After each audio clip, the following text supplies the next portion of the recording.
ကြောင်းတဲ့ကိုတချို့တွေကပြောတယ်ရှင်ပြကြောင်းတဲ့ရိတ်တာကံတန်ဖွင့်มาလားလို့ပြောတယ်လေဘုံဘုံကဖွင့်ဘူးဘာကြောင့်လဲဆိုတော့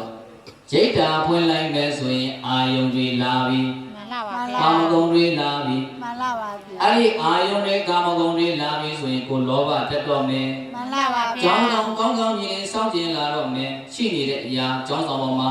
မတင်တိမ်နိုင်တော့ဘူးမှန်လားပါဗျာမတင်နိုင်တာလောဘလောဘပါဗျာအဲ့လောဘရှိရင်ချမ်းသာအောင်မလားချမ်းသာပါဗျာကိုယ်စိတ်ကိုမြင်အောင်ကြည့်ရမှာဒါကြောင့်ချိုးတင်ကာကွယ်လိုက်တယ်ရိတ်တာမဖွင့်ဘူးကိုရင်မွေးမယ်ဆိုပြီးတော့ပြိတ္တရဲ့ကိုရင်မွေးတာကအခုဖဏိရှင်ဆရာတော်နဲ့ရှင်မြတ်ကျောင်းတိုင်ကချမ်းသာချပြပြဘာရှိတယ်ချပြစရာကိုရင်၄ပါးရှိဒါပဲရှင်မြတ်ကိုရင်ဘယ်နှပါးရှိလဲပြလိုက်ရှိဘူးအဲ့ဒါတပည့်တော်ပိုက်ဆံမှုပဲမှန်လားဘာလဲတော့ပိုက်ဆံမှုပါဗျာလူကာမိခတွေဘာလဲတော့လူကာမိခတွေဘယ်တည်းသာသနာမှာတနေ့နောက်လိုက်ကိုကြောင်းကြံကြည့်လိုက်တဲ့အခါကျတော့ဒီကိုယ်တော်ပြိတ္တရဲ့ဘယ်တပည့်တွေမွေးထုတ်ခဲ့လဲဒါသမိုင်းပဲမှန်လားပါဗျာပြိတ္တရဲ့တို့တွေကိုယ်ွယ်စီကဲခဲ့ဖို့တဲ့ဆရာတော်ဦးဟိစရိယာကြီးဘလို့ပဲတောထွဲကြီးပဲပြောဘလို့တောင်မြန်ကြီးပဲပြောယနေ့ဦးဟိစရိယာမွေးထုတ်ခဲ့တဲ့တပည့်ဖန်တီးရှင်နိုင်ငံကျော်ဖြစ်နေတယ်မှန်လားပါဗျာဦးဟိစရိယာတောင်းကြီးတယ်မှန်လားပါဗျာနောက်တစ်ပါးဇာကြီးတော်ကဥတင်ဆောင်ကာယဟန်ဓမ္မစရိယာပြီးသားမှန်လားပါဗျာဒီကိုမှန်ပါဗျာကိုရွာကထွက်သွားတဲ့ယဟန်တန်ဃာဒီဘယ်ပုဂ္ဂိုလ်မှတာမြာသိမရှိအားလုံးကလိမ္မော်သိတွေကြီးပဲမှန်လားပါဗျာမသိလို့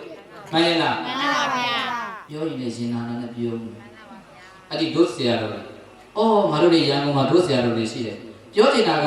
အဲ့ဒါတရားရှိမှလည်းကြောက်တယ်ရှိတယ်နာမှန်ပါဗျာနာနော်မှန်ပါဗျာအဲ့ဒါစဉ်းစားရှိတို့တွေကိုကြီးကကိုဒေတာကထွက်လာတဲ့ယဟန်တန်ဃာတွေနော်တို့ကြီးရွာကနေပြီးတော့တို့ကြီးရွာကထွက်တဲ့ယဟန်တန်ဃာကိုဘယ်သူများတိတ်ခါထပ်ဘူးလားရှိမရှိပါဘူးဗျာရှင်တို့ပြောတာမဟုတ်မှန်လားပါဗျာမစားကောင်းတဲ့တီးတွေကြမှန်ပါဗျာမှန်လားမှန်ပါတယ်အဲ့ဒီကြီးရွာသူကြီးရွာသားတွေပြိတ္တာတွေဖက်တော့ညကဆရာတော်ပြောတာပဲဒါပေမဲ့ဖုံးဖုံးလို့ကြတော့ဘဝကိုနာတက်နေတယ်တို့တက္ကရာမတွေကိုနာဘူးမှန်လားပါဗျာကိုဒီလိုဖြစ်လာတာတို့ကြောင့်မှန်လားပါဗျာတို့ပြည့်တယ်ဒီတက္ကရာမတွေထောက်ပံ့မှုတွေမလုပ်ခဲ့ကြဘူးငါတို့တွေကိုတောင်ကိုတုကိုခြုံပြီးတော့စူးစမ်းခဲ့တယ်ဒါတို့ကြောင့်မှန်လားပါဗျာအဲ့ဒါကြီးဘဝနာလေးစူးစမ်းကြည့်မှန်ပါလားဗျာဘဝနာအောင်လုပ်ပြီးတဲ့ပုံကိုယ်တွေကလည်းကျေးဇူးတရားပါဗျာ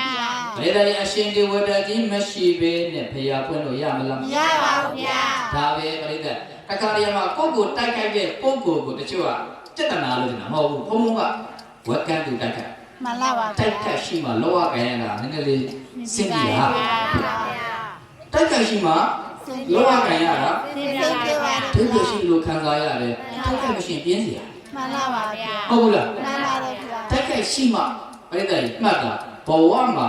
တိုက်ခိုက်ကိုမကြောက်နဲ့ဘာလဲတော့တိုက်ခိုက်ကိုမကြောက်ပါဗျာလောကရဲ့ကိုရောက်လာကြတဲ့ကလည်းတိုက်ခိုက်ပြီးတော့လောကရဲ့ကိုရောက်လာတာမှန်လားဗျာအဲ့ဒါမှကျင်းမြောင်းနေမိဝမ်းတွေကနေပြီးထွက်လာတာလေမှန်လားပါဗျာအဲ့ထက်ပြင်းထန်တဲ့တိုက်ခိုက်ပါရှိမှာရှိပါဗျာမှန်လားမှန်ပါဒါကြောင့်အတိုက်ခိုက်ကိုမကြောက်ကြောက်ရပါဘူးဗျာ